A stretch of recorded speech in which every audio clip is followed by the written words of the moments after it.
Welcome back, Giants fans. Week number 15 game reaction. The Giants fall to the Cowboys by a score of 6-21, which is not really a surprise. It kind of went the way I expected, honestly. I did not really expect Dallas to hang many points on us, and I did not expect us to put up many points. So I expected a bit more than 6. I was hoping for at least one touchdown, but we did not see that. A couple of Graham Gano field goals, and that was the offense for the day. We almost got a late touchdown with Jake Fromm in there. We'll talk about him later.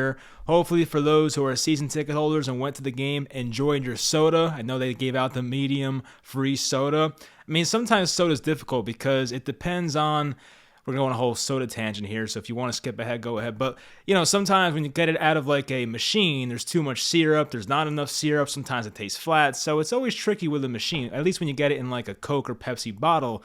You know what you're getting. But I saw Justin Panic, another fellow Giants fan. I'm sure most of you know him from Talking Giants. He gave the soda a 7.5 out of 10, which is respectable. You'd hope for better, of course, after paying thousands of dollars for season tickets. But hey, 7.5's not that bad. You could do worse. And as I've said in the past, I have not been to a Giants game since 2015, and I have no regrets. I am not giving John Mara my money for the product they put out on the field. I know that the tailgates are fun, and it's a good atmosphere, and there's good people, of course, good Giants fans. But no, I'm not giving the guy my money. If someone wants to take me, sure, maybe I'll do that. But I'm not giving John Mara any of my money. Anyway, let's get into the Week 15 recap against Dallas. Some big news here with an injury. Sterling Shepard, Achilles injury. I saw it the second it happened. I was watching with my dad.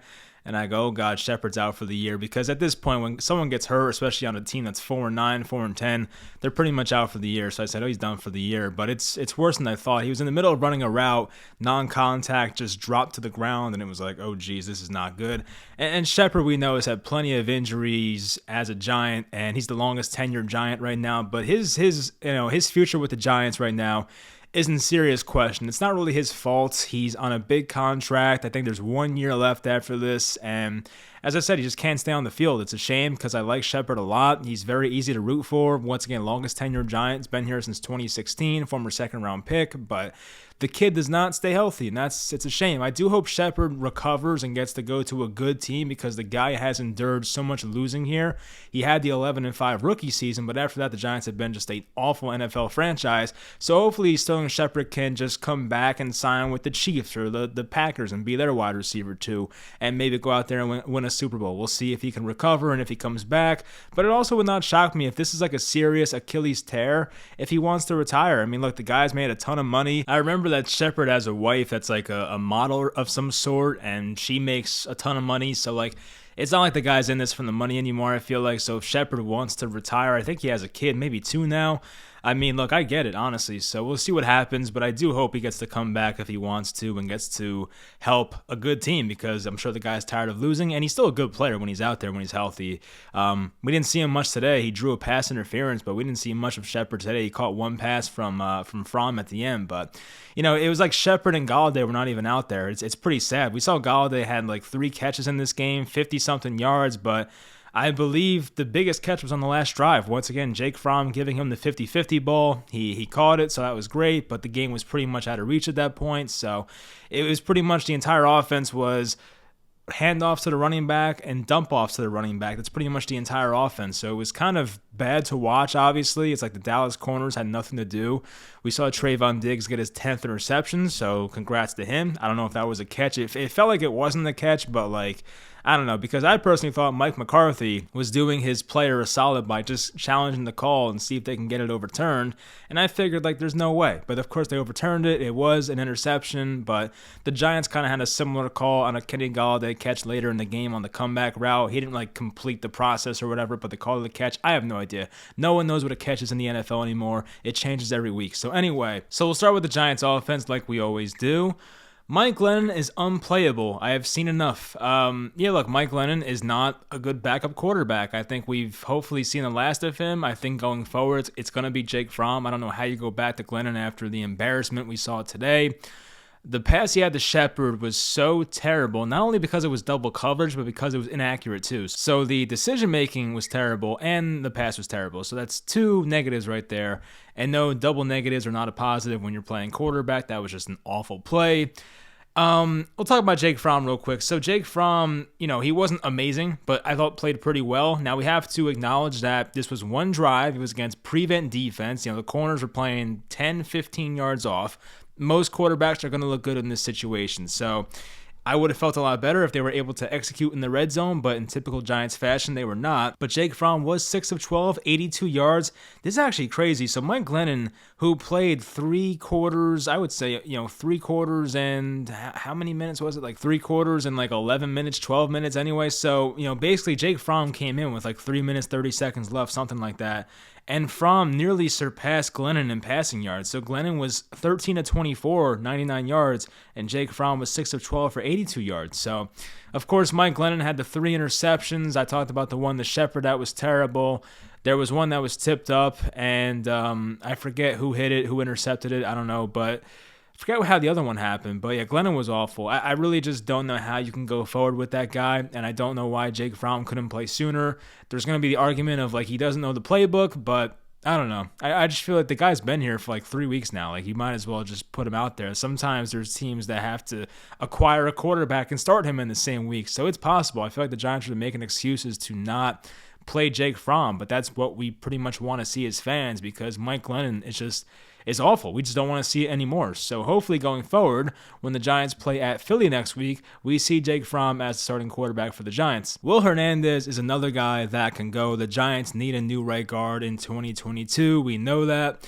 Will Hernandez had a weird career. He started out as a rookie and showed a lot of promise. He actually had a pretty good rookie year and then just kind of slowly declined as time went on. This is the worst year he's having. It's very odd that in year 4, this man's declining. I know he made kind of a position change from left guard to right guard, but that's only because the guy was not playing good at right guard or left guard. So, yeah, Will Hernandez is in a contract year. He was basically a first-round pick. He was the second pick of the second round, and I'll be honest, I wanted the guy. I wanted Will Hernandez. I'm not a scout. What the hell do I know? But, Will Hernandez I thought was a good pick, but he has not panned out at all, and I just don't see a reason to bring him back unless it's a backup piece or something. You know what I mean? I don't know. Will Hernandez probably will be somewhere else next year. And knowing the Giants, he'll probably flourish on a different team. So I don't know.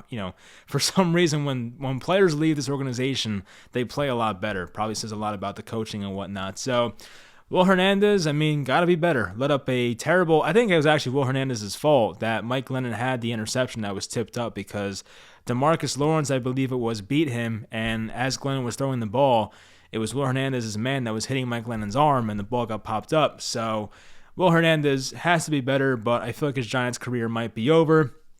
The Giants had 4 turnovers, and Dallas had 1, so of course they won the turnover battle 4-1. Well, technically we lost it 4-1. Dallas won it 4-1.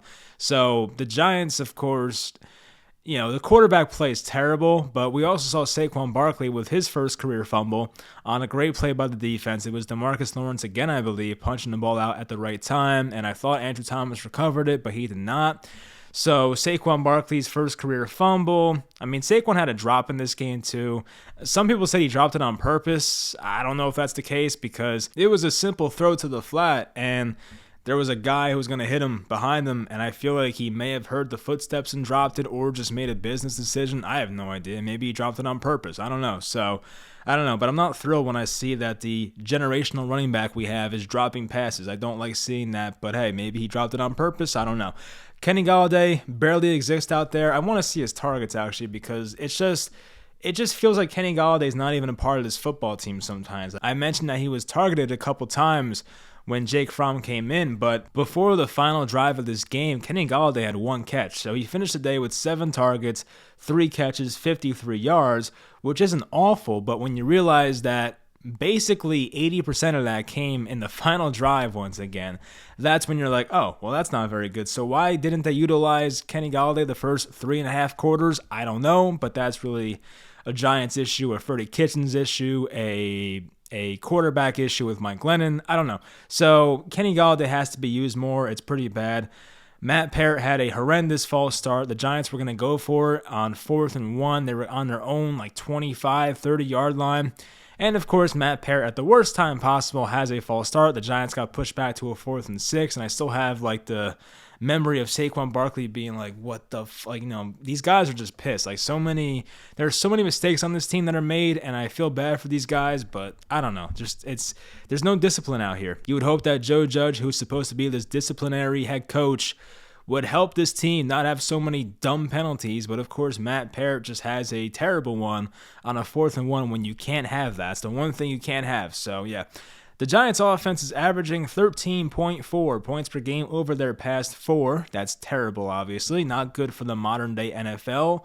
That's probably the worst in the NFL, actually. So yeah, I know that Daniel Jones was the starter for 2 of those games. One of those games he had a hurt neck, and then the other 2 was Mike Glennon, the guy who has too much neck. So, yeah, I mean, I know the quarterback situation is not great here, but the fact that we have these weapons of Galladay's been here, Shepard's been in these games, Saquon's been in these games, and you can't put up more than 13 points per game is embarrassing. It really is. So, I don't know. I mean, a lot of changes have to be made, and I don't think Freddie Kitchens has proven anything to be back here next year. I'm sure the Giants will be looking for a new OC, hopefully a new head coach too, but the head coach part I don't expect, but the Giants should have a new OC in 2022. And the Giants as an organization have 5 straight 10-plus loss seasons. So, of course, having the 17th game instead of 16 does not help our case. But the Giants, before Christmas, once again, have reached a 10-loss season. And it's gotten very embarrassing here. There's people that want to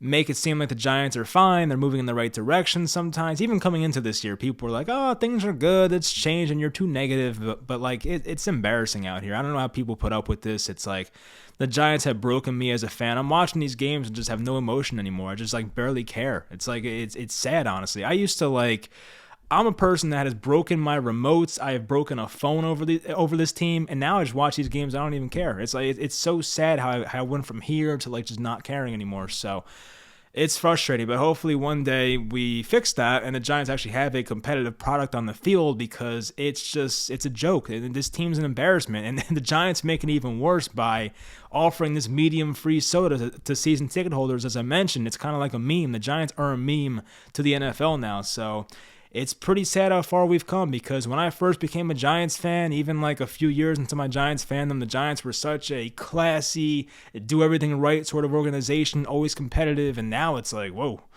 who are these guys? Like, it's terrible how far they've fallen, and a lot of it's the owner. It starts there. So, I mean, yeah, John Mara's made plenty of terrible decisions, and it's pretty much his own fault. There's some bad luck involved, of course, but a lot of it stems from John Mara's incompetence, and that's kind of where we're at right now. And they have a chance to really change things this offseason and make the right changes, but they won't, because I'm sure Joe Judge will be back here in 2022 when Joe Judge has shown me nothing that the guy's a good head coach. So we're going to make the same mistake over and over again, and that's pretty much the definition of insanity, is doing the same thing over and over again and expecting different results, and the Giants have pretty much defined insanity the past 5 or 6 years, so that's pretty much it. So on to the Giants defense. We saw a great game out of Lorenzo Carter, part of that great 2018 class by Dave Gettleman there. So Lorenzo Carter, for some reason, only seems to show up against the Cowboys. He had that awesome interception the first meeting at Dallas, and he almost had another one today. He batted up another pass and almost came down with it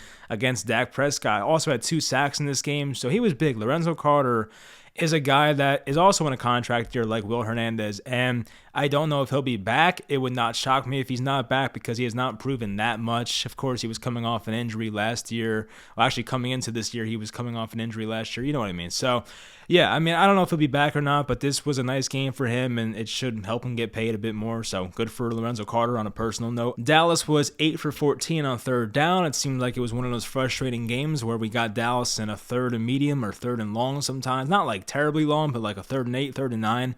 And it seems like every time they got in that situation, Dak Prescott had 3, 4, 5 seconds to throw, and they got their first down. Dalton Schultz was very often just sitting open in the middle of the field, and they would just throw it. He would pretty much get into his chest, and it was a first down for the Cowboys. So that was frustrating. The Giants were outgained on first downs 23-15, so Dallas was really good at moving the ball.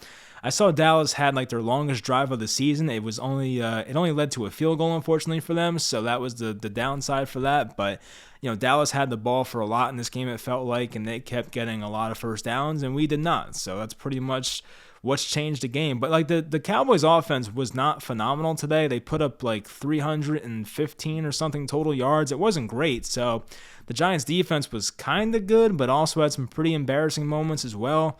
The Ezekiel Elliott touchdown, the first one, well, he only scored one, but the Zeke touchdown was an embarrassing effort by certain players on the Giants. I mean, they know who they are. If you go back and watch that replay, there's guys that can't shed their blocks, guys taking terrible angles. Like, I'll call them out right now. Like, guys like Tay Crowder, Leonard Williams, and Dexter Lawrence had, just no interest in shedding their blocks. I feel like they were just kind of just there for the ride. They were just letting the guy blocking them take them where they want to go. They didn't really care. There was no effort. And then you had the safeties. Logan Ryan was awful on that play. He pretty much blocked himself. He ran into a block from not Blake Jarwin, from Dalton Schultz. He basically ran into a block. So I'm like, what are you doing there? And then Xavier McKinney took a very questionable angle as well. So the Zeke touchdown, which was like a 15, 12, 13, 14-yard touchdown, whatever it was, that was an embarrassing play by a lot of members on this defense. And it's not like the Giants are quitting out there, but it's like, what the hell are they doing? Like, it's like we had this problem against the Chargers too. I sat here and said these guys cannot shed their blocks in the run game, and here I am saying the same thing against Dallas. And Tony Pollard had a couple of great runs as well. So we've seen this problem continuously happen because these guys can't shed their blocks. Dave Gettleman took over this job in December 2017 and got on the microphone and said, you got to run the ball, stop the run, pressure the passer. And it's like, we don't do any of those things. We're still here 4 off seasons later, and we don't do any of those things at a high level. Like, the Giants still have no identity. It's the worst. Like, our identity is being a clown franchise these days, but we don't have a good identity. So I don't know. It's frustrating once again. Quincy Roche and Azeez Ojulari combined for a sack. Neither of the tackles for Dallas blocked on that play. It was very weird. They might have been blocking the inside guys, but they let the edge rushers go free, and Dak Prescott was just a sitting duck, and they got a free sack out of that. So it's cool to see the rookies combine for a sack, though. As usual, I mentioned this play. Nobody was able to shed their block on the Zeke touchdown. That frustrated me. And I thought James Bradbury had a good game. I'm sure for the majority of the time he was on Amari Cooper, and Cooper had a 2-catch game for 20-something yards. He didn't do much, so CeeDee Lamb did not kill us the way he usually does. He dropped a couple passes in this game, so that helped. Michael Gallup had a couple nice catches, but, once again, Dallas's offense was not great. It was mostly Dalton Schultz and some Dak Prescott, and the running backs played pretty well, but, outside of that, the Giants' defense wasn't horrendous, but, they have to do so much. It was funny. This actually popped in my head right as I was saying this, so I remember seeing a tweet. This is from Zach Rosenblatt. Leonard Williams said this about the Giants defense: "We know that we have to dominate on defense to win games," quote unquote. So even the team knows that unless they're dominating on defense, they can't win because their offense is so bad. And I get that Daniel Jones is out and it sucks. I get it. But let's not act like the Giants had a great offense when Daniel Jones was here. The Giants were not scoring over 30 points ever. There were plenty of games here when Daniel Jones was the quarterback when they were putting up embarrassing offensive numbers. So it's not like it's just a Mike Glennon problem. The problems root deeper than just bad quarterback play. So, it's annoying. And the Giants have done this for a while where their offense has not been good for a long time. The last time the Giants had a really good offense was 2015. And that year the Giants had a horrendous defense, which is ironic because it's the opposite now. So, the Giants had a bad record back then. They had a decent offense, a league average offense in 2019 with Pat Shurmur, but it didn't last because Shurmur got fired. So now it's Jason Garrett, it's Freddie Kitchens, and it's just, we've been a bottom 5 offense here since the start of 2020, and it's frustrating. So I don't know why the Giants can never put up a good offensive game. I know Mike Glennon's a part of the problem, but damn, we could at least once in a while put up a 30-point game against some bad teams. We've played bad defenses in the past, and we just don't put up great numbers. It's not like Dallas's defense is tremendous. They're pretty good in points against, but I don't know. I don't respect Dallas's defense the way I do the Patriots or the Buffalo Bills or something like that. I don't hold them to that level. So, Dallas doesn't have an elite defense, but it's pretty good, but not elite. But damn, 6 points, it's terrible. So, once again, I just don't know how John Mara watches what's going on here and is content bringing back Joe Judge and pretty much making no changes outside of the general manager spot. And once again, when they fire Dave Gettleman, they're probably going to hire somebody that worked with Joe Judge in New England or just some guy that John Mara is comfortable with. So it's not going to be a big change either way. So I'm just not even like confident and feel good about the changes they're going to make, because I just don't think John Mara is going to make the decision he should make. He's going to make a decision that's comfortable for him and one that's good for Joe Judge, and they'll just go along. It's not the right thing to do, I feel like, and it's annoying. It really is, because I want this team to make the right choices. And as I said before, they could really make all the right choices this offseason. They can hire a GM that's a good one. Once again, Ed Dodds, Mike Borgonzi, one of those guys, and give that guy the keys to the organization and say, hey, bring us to the promised land, make the right decisions, and John Mara can step aside and let this new GM make the decisions for this organization, but that will never happen, so I'm not going to get my hopes up. So it's stuff like that where that possibility's out there, but John Mara just won't do it. That's why it's so annoying as a Giants fan, and until that man gets out of the way, this team will probably not be that good. And actually, Tom Brady throws another pick against the Saints. I don't know what it is with Tom Brady versus Saints. He can't face that defense. I really don't know. Anyway, yeah, John Mara is going to make the wrong decision probably, and we'll talk about this once the decisions are made, once a new GM is hired, if Joe Judge is fired. We'll talk about these things in January, February, as things go down, but I just have no confidence that they're going to make the right decision. So I just don't know what to say.